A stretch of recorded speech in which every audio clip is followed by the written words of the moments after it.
Do you have the clicker? I have slides to Sabbath. So. Make sure it's working. Yep. Perfect. Thank you. Well, good morning and happy Sabbath again to all of you. It's always a privilege and a pleasure to come back to this beautiful church family.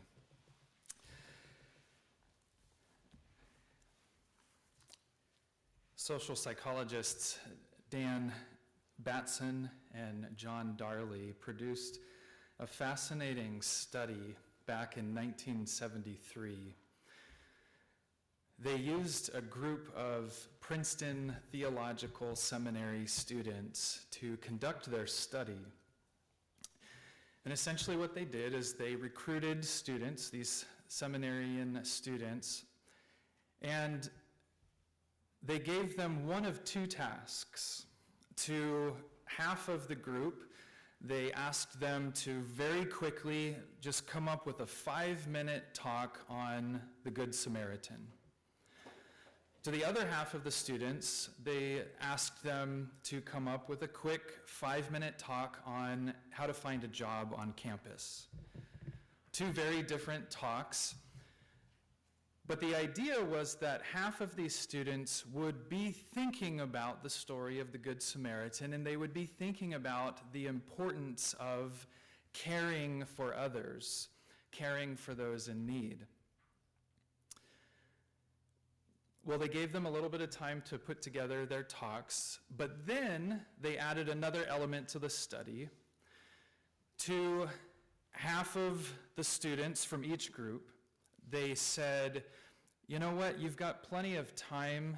Your talk is not going to be scheduled for a while now, but you might as well head over to the other building right now where there was a group of faculty who would be listening to their talks and critiquing them. And then to another half of the group, they said, you know what, you were actually supposed to be there 5 minutes ago. You better run. You better get over there now.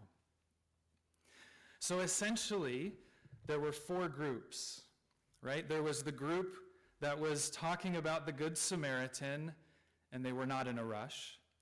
There was a group that was talking about the Good Samaritan, but they were very much in a hurry. In fact, they thought that they were late for their appointment. There was a third group that was talking about how to find a job on campus, again, not rushed. And then there was another group that was talking about how to find a job on campus, and they were very much in a hurry. Right, those were the 4 groups that they were looking at, that they were studying. But there was another part of this study that was very important. In order for these students to get from the building where they were given their assignment to the other building on campus where they were to present their 5-minute talk, they had to, at least the most direct route to get to the other building, would take them through a narrow alleyway. And in that narrow alleyway, Darley and Batson placed an actor. They gave him disheveled clothing. They asked him to lean up against the wall and to pretend like he was sick and in need of something. And they told him very clearly, you have to act the exact same way for every student that passes by. We don't want our study to be convoluted by, well, maybe you were overacting with this student and you were underacting with this student. They told him, in fact, they made sure, we want you to cough only twice. We want you to hold your belly. They gave him all of the details. And so then they sent the students off. So every student would pass this man who looked like he was in need and who was acting like he was in need of help. In fact, the alleyway was so narrow, there was no avoiding this man. In order to get through the alleyway, these students would literally have to step over this man in order to get through. And Batson and Darley were interested to know which students will stop and help this man? And will their assignment make a difference? For example, the students who were thinking about the story of the Good Samaritan, their hypothesis was clearly that group is very likely going to stop to help this man. How could you not if you're thinking about the Good Samaritan, right? But they were also interested to know what difference would urgency make? If they are in a hurry, even if they're thinking of the Good Samaritan, will they stop and help this man, or will they need to get on their way? Well, after they had observed all of these students, the findings were a bit shocking. They found that 10% of the students, 10%, keep that in mind, 10% of the students who were in a hurry, it didn't matter if they were giving a talk on how to find a job on the campus or if they were giving a talk on the Good Samaritan, that didn't matter at all in their findings. But if they were in a hurry, they found that only 10% of the students stopped to help the person. And again, remember, these are seminary students. These are future pastors, future leaders of the church with the story of the Good Samaritan on their mind. And only 10% stopped to help a man who was very obviously in need. Granted, he was acting, but the students didn't know that. Even stepping over him. If the students were not in a hurry, they found that about 63% stopped. But how interesting that only 10% of those who were in a hurry stopped to offer help. Now, this was back in the early 70s, but there have been other social psychologists who have wanted to study this phenomenon. And this study has been recreated in different ways over the years using different people, different demographics, different backgrounds. And every study has essentially said the same thing, that there is this phenomenon in human psychology that if we are in a hurry, we become pretty selfish. We become pretty self-involved. If we are in a hurry, we don't pay attention as much to those around us who are in need.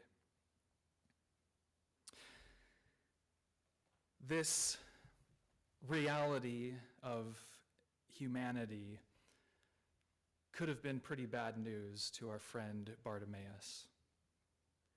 Because Jesus and his disciples, on the day that Bartimaeus would encounter them, were themselves not so much in a hurry, but were moving to Jerusalem with a great sense of urgency. When we find our story, when we come to the story of Bartimaeus in Mark chapter 10, we are at the tail end of Jesus' final journey from the region of Galilee down to Jerusalem. This is his last trip to Jerusalem, and he knows it. In fact, in the Gospel of Mark, on this trip down to Jerusalem, Mark records 3 separate instances when Jesus told his disciples plainly, not using parables, but speaking plainly, that I am going to Jerusalem to die. This is it, Jesus was telling his disciples. And of course, even though his disciples were still confused about really what Jesus' purpose in coming to the earth was, Jesus was not confused at all. He knew that his reason for coming to earth, his mission, was to lay down his life on behalf of humanity. And that time had come, and he knew it. In fact, the third time Jesus tells his disciples, we can look at that in Mark chapter 10, verse 33. Jesus says, "Behold, we are going up to Jerusalem, and the Son of Man will be betrayed to the chief priests and to the scribes, and they will condemn him to death and deliver him to the Gentiles. And they will mock him and scourge him and spit on him and kill him. But the third day he will rise again." This is how plain Jesus was speaking to his disciples at this point. There's really no way around understanding what he was saying. He wasn't speaking in parables anymore. So Jesus was on a mission. He knew that this was the last trip he would ever make to Jerusalem, and he wanted his disciples to know that as well. They were moving with urgency. to the final chapter in Jesus' earthly ministry. But there was another reason this was an urgent trip, not just for Jesus, but for his disciples.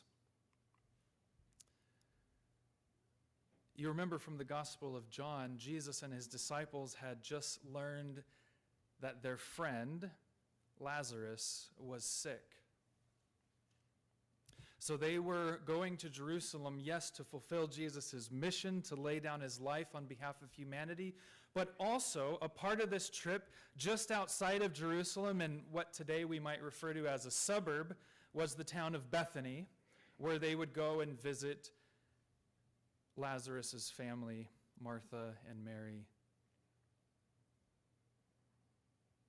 So they're moving with a great sense of urgency, and according to psychology, that's bad news for Bartimaeus. Because when humans move with urgency, when we're in a hurry, we are less observant of the people around us and the needs of people around us. But will that hold true for Jesus? Yes, Jesus was truly human, but he was also fully divine, was he not?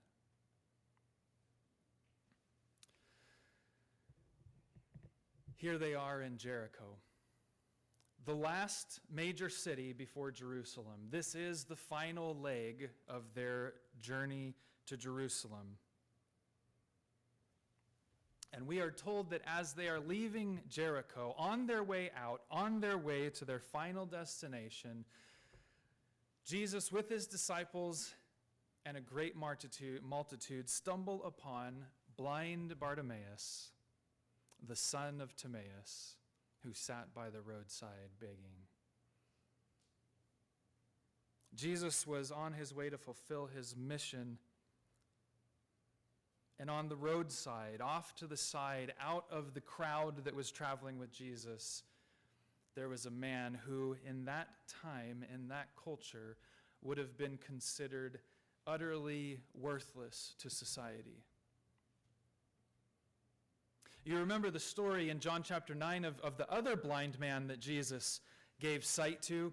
Remember what the people were saying about him. Who sinned, this man or his parents? There was this belief in society that if you were blind, if you had any type of handicap, any type of disability whatsoever, it must be because of sin in your life or in the life of your parents. So he wasn't just a blind man, but in the eyes of the Jewish people, he was also a sinner who was beyond hope. Even his name tells us something about who this man was. Bar-Timaeus, the son of Timaeus. Now, if that name Timaeus comes from Aramaic or Hebrew, which it likely does, the root of that name means shame. So Bartimaeus actually means son of shame. A sad name, but in that culture, in that time, that's how people would have seen him. A son of shame, bringing shame upon himself, bringing shame upon his family.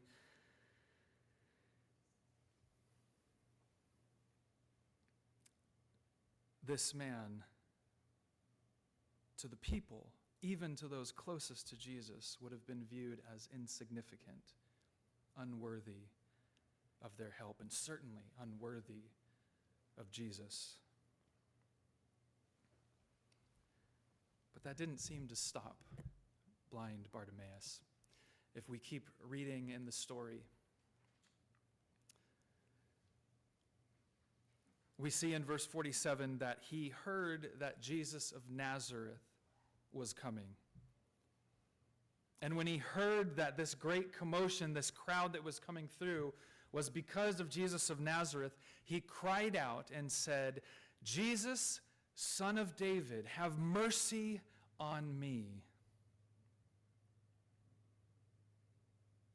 He had been told all of his life that he was insignificant and unworthy, and yet somehow, some way, he finds the courage. The people of that time might say he had the gall to cry out to Jesus, to demand the attention of Jesus. How could he? But was it because of arrogance that Bartimaeus called out to Jesus? Is it arrogance to think that Jesus, the Messiah, the King, would stop to listen to an insignificant blind beggar? It's not arrogance. I think that Bartimaeus knew something about Jesus. I think Bartimaeus, in spite of the fact that he had been told all of these lies his whole life, that you are a sinner beyond salvation, that you are insignificant, that you are a son of shame, you bring shame upon yourself and your family. In spite of hearing these lies his whole life, it seems that he believed a truth that no one but God was saying about him. And that truth was that he, blind Bartimaeus, was a child of the King. As John tells us in his first epistle, chapter 3, verse 1, he continues to cry out. John says, "Behold, what manner of love the Father has bestowed upon us, that we should be called children of God." What a thought. What a gift. To know that our Father, that God, who created all things, calls us his children. Bartimaeus seemed to know this, whether someone told him this truth or whether he knew it instinctively. He knew that he could call out to Jesus. Even when Jesus' people, Jesus' own followers, were telling him to be quiet, he continued to shout all the more because he knew that he was a child of the King. All his life, he had been told that he didn't matter, that he was a drain on society, that he was cursed, that he should feel shame simply for existing. But he stopped listening to those voices. There was only one voice that mattered to him, and that voice told him he was a child of God.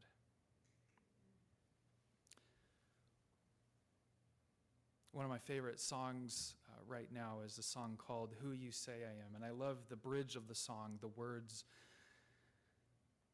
have become somewhat of a mantra to me.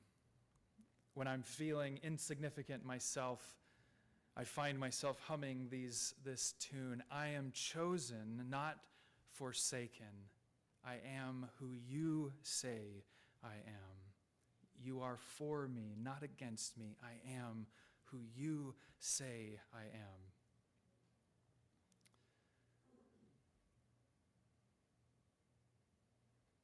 Bartimaeus seemed to know who Jesus said he was.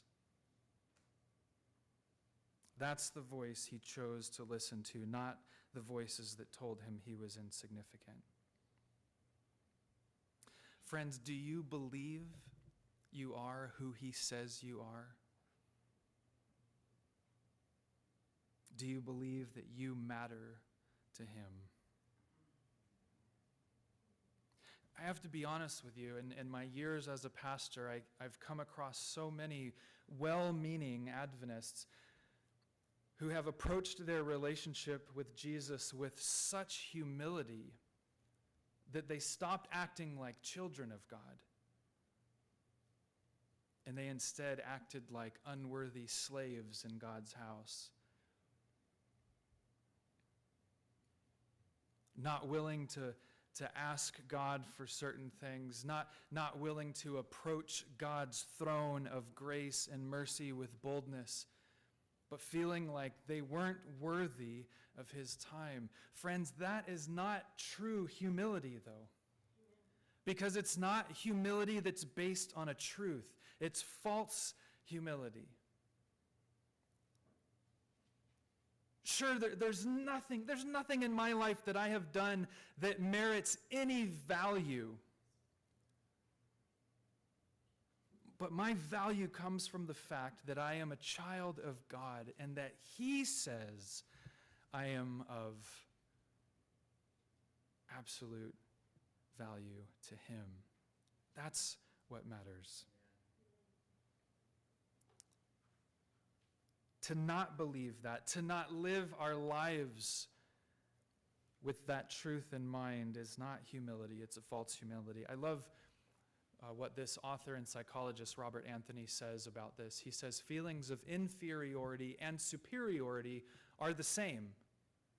They both come from fear. Feelings of inferiority and superiority both come from fear. But Bartimaeus was not afraid. He was not afraid because he knew that he was talking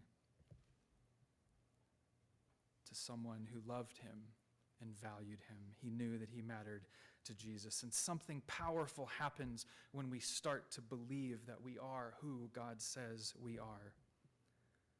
When we truly believe that we matter to him. We have the courage to come to him and to ask him for the things that we need. Ask, Jesus says, and it will be given to you. Seek, and you will find. Knock, and it will be given to you, or it will be open to you. Now, this isn't the prosperity gospel. This isn't Jesus saying, if you ask for that Lamborghini, I'll give you that Lamborghini. But Jesus wants us to know that we can come to him as we would to a loving parent. And that he will listen, and that he will know what we need, and will give us what we need. So Bartimaeus cries out to Jesus. Something he wouldn't have had the courage to do if he had continued listening to the lies about himself. But he continues crying out, Son of David, have mercy on me. And Jesus kept his promise. Ask, and you shall receive. Seek, and you shall find. Knock, and the door will be open to you. And as Bartimaeus cries out to Jesus, Jesus stood still.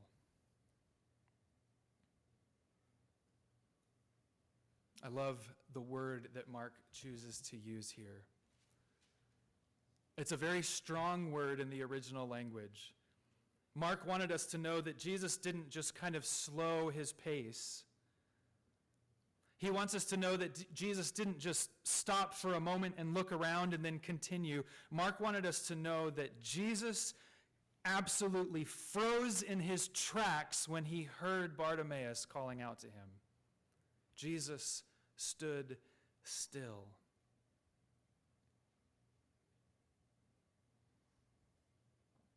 It makes me think of the training that I received as a chaplain. We're told as chaplains about the importance of being still when we're visiting with a patient. Be still, not just physically still, but in your mind, be still. Don't be thinking about what you're going to make for dinner tonight or when you need to pick up your kids, but be still, be there, be completely present with that patient. That's what I think of when I think of Jesus standing still. It tells me that Jesus, even though he had so many things that he could have been thinking about, so many things that he could have been worrying about,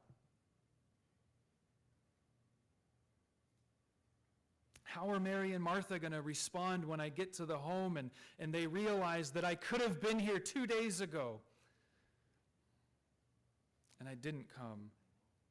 What's going to happen in Jerusalem? He had Passover to think. He could have been thinking of so many things, but for Jesus, When his son Bartimaeus cried out to him, he was all in. He stood still.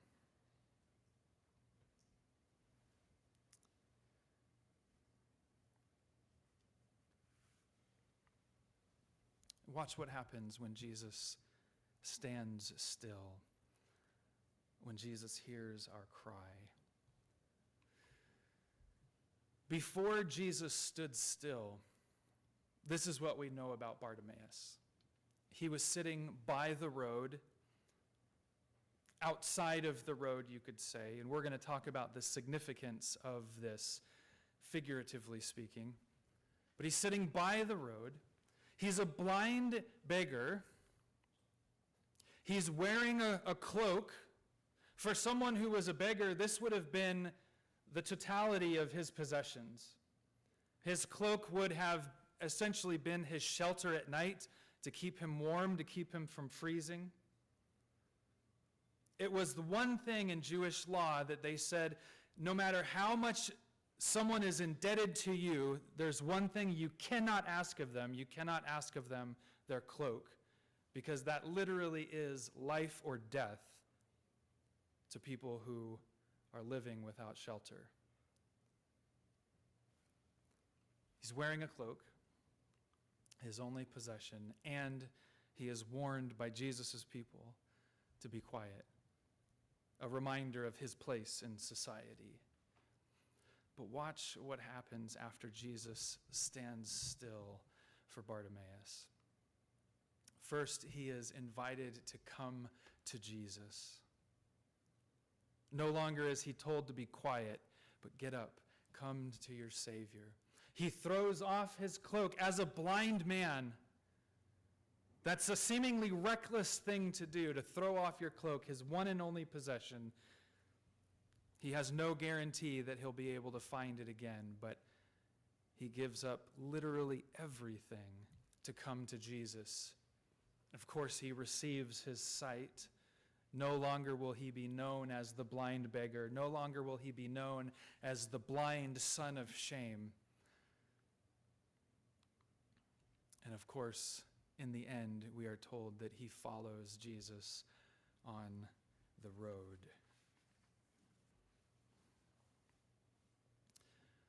This isn't simply telling us that Bartimaeus became a part of the crowd. This is Mark's way of telling us that Bartimaeus followed Jesus spiritually as well as literally from this point on. The road, the word that Mark uses there, on the road, in the original language, could also be translated in the way. We've heard this phrase before. The Greek word is heihodos, road, way.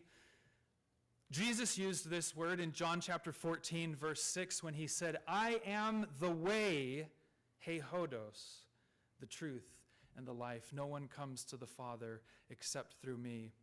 And Paul uses this word referring to Jesus' followers in Acts chapter 24, verse 14. Paul says, but this I confess to you, that according to the way, heihodos, which they call a sect, so I worship the God of my fathers, believing all the things which are written in the law and the prophets. Jesus' followers became known as the way. This was the first name given to Christians. So when Mark tells us that Bartimaeus followed Jesus in the way, we know that Bartimaeus became a disciple of Jesus. In fact, some scholars think that the only reason his actual name is given is because people who would be reading this a few decades later would recognize the name Bartimaeus as a pillar, as a leader in Jesus' church. Everything changed for Bartimaeus because he believed that he mattered to Jesus, and he did matter to Jesus. He could call upon him as he would to a loving father, And he knew that Jesus would respond. Go your way, Jesus said to him. Your faith has made you well. It wasn't just his eyesight that he received. He received a new lot on life, and he received a relationship with Jesus. In fact, we see Bartimaeus' understanding of Jesus and his commitment to Jesus change right before our very eyes, just in the titles that Bartimaeus gives Jesus. Notice as we look at the story again, Bartimaeus heard that it was Jesus of Nazareth that was coming. Jesus of Nazareth would have been his earthly title. He would have been referred to as Jesus of Nazareth by followers and disbelievers alike. This was just who he was, Jesus of Nazareth, just a man. This is what Bartimaeus heard, but this is not the name that Bartimaeus used when he called out to Jesus. Instead, he referred to Jesus as the Son of David. This isn't just a man. This is the promised descendant of David, the Messiah, the priest king who will come to deliver God's people. I imagine that by now Bartimaeus would have heard about Jesus' famous sermon that he preached, or at least his reading of Scripture, a couple of years ago when Jesus read from the scroll of Isaiah, saying, quoting this well-known messianic passage in Scripture, "The Spirit of the Lord is upon me, because he has anointed me to preach the gospel to the poor. He has sent me to heal the brokenhearted, to proclaim liberty to the captives and recovery of sight to the blind." I would imagine that Bartimaeus had been claiming this promise ever since he had heard about those words spoken by that man in that synagogue that one day, to set at liberty those who are oppressed, to proclaim the acceptable year of the Lord. Bartimaeus knew that this was no ordinary man. This was the promised Messiah. But Bartimaeus takes it even a step further than that.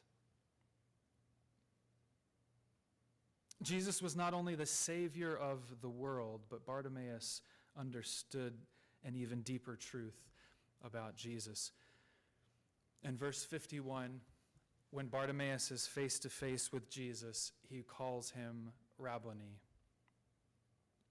This word obviously comes from the root rabbi, which means teacher.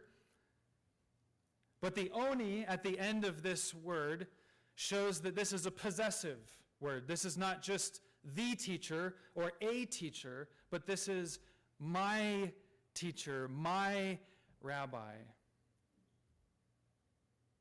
And we have to remember that a rabbi was not the teacher that we think of in our Western society. It wasn't someone who had a classroom that students would go to and then would leave at the end of the day. This was a teacher that someone would dedicate their life to. Rabbis would be followed. A student, a disciple, would dedicate their life to a rabbi, and this was not just a teacher, but this was my teacher, Bartimaeus said. This was such a significant title that it's only used twice in all of the New Testament. It's used here by Bartimaeus, and it's used in John by Mary, after she realizes that the gardener she is talking to is actually the risen Savior. We see Bartimaeus' transformation taking place right before our very eyes.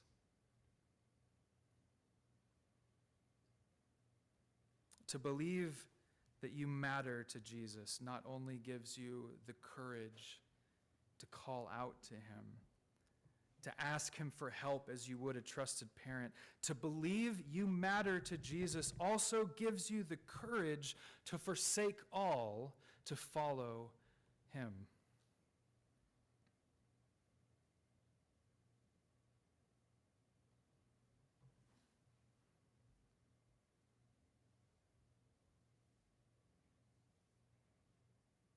Mike Iaconelli, in his book, Messy Spirituality, talks about a woman, Margaret, who for 40 years struggled with anxiety and depression, struggled to believe that she mattered to Jesus. And it all went back to her time as a student in school. She attended a little one-room schoolhouse in the country, and she was by no means a good student. She was often late to school. Some days she wouldn't come at all. She wasn't good at turning in her assignments on time, and when she did turn them in, they weren't very good. She wasn't really learning very much. And her teacher in this little one-room school hated her, absolutely despised her. She was so tired of dealing with Margaret day after day, year after year. And perhaps to teach her a lesson, or perhaps just out of immaturity, the teacher decided to do something one day when Margaret came into school late, as she often did. As Margaret came into school late, wearing her raggedy clothes, the teacher asked if every student in that class, 25 students total, if they could start a single file line and come up to the chalkboard, and she asked each one of those students, I want you to write something on the board that you hate about Margaret. Margaret needs to know how bad of a student she is. Can you imagine a teacher doing that to you? You can? I'm sorry. And the students did. A lot of the students themselves didn't think very highly of Margaret. And here they came, one by one, and there was Margaret sitting in her desk at the back of the classroom, watching all of her peers, one by one, go up to this board and write down terrible things about her. You're ugly. You smell. You never do anything right.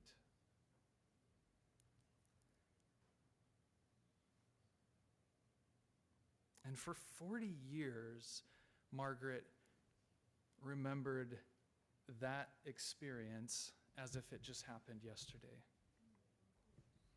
She could repeat word for word what each of those 25 students wrote on the board about her. When it came to that event, she had photographic memory. And so one day her pastor told her of a Christian counselor that he knew that had been helpful to other members of his church. And he said, I want you to go and see this woman. I think she could help you with your depression, your anxiety. And so Margaret did. She went and saw this counselor for several weeks. And it seemed like they weren't making any progress. And so the counselor asked Margaret to close her eyes. And she said, Margaret, I want you to take me back to that classroom. Take me back to that day. I want you to walk me through that experience. And Margaret, already just thinking about having to do this, started crying. She said, I've told you the story before. And the counselor said, just one more time. Can you walk me through that day once more? And so Margaret did. She talked about each of those students. She even remembered what they were wearing as they walked up to that board. And she told them what each and every one of them had written about her. And when she was done, after she talked about that 25th student, she was just sobbing.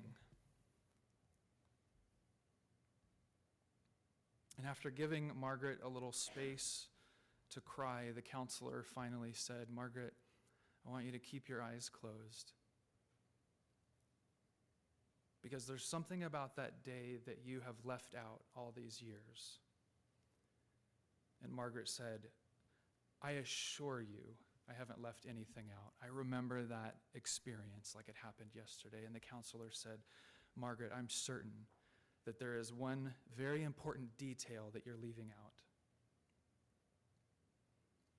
She said, Margaret, keep your eyes closed, and I want you to imagine that room. Think about that schoolhouse. There was someone else there that day, wasn't there? Margaret said, no, it was just the teacher and those 25 students. The counselor said, no, I'm certain that there was one more person there that day. Margaret, if you look in the back of the room, do you see him standing there? Do you recognize him? He was there, Margaret. You might not remember it, but he was there. And he was crying with you as he saw what they were doing to you. Do you recognize him, Margaret? That's Jesus. He was there. And Margaret, there's